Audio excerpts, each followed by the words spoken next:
Heading down to Waterside Quay now, where we used to live. See how deep it is.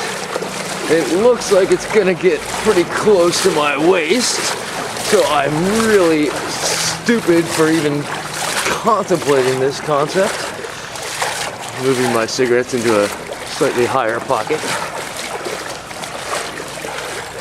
This is just crazy. This looks like a freaking canal.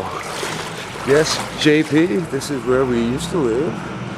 The door seems to be open, so why don't we walk inside and check out the carnage. Yeah, it's not so bad in here. If you don't mind your feet being numb from the frosty cold water. Ooh, patch of dry land over here. And we'll survey the damage.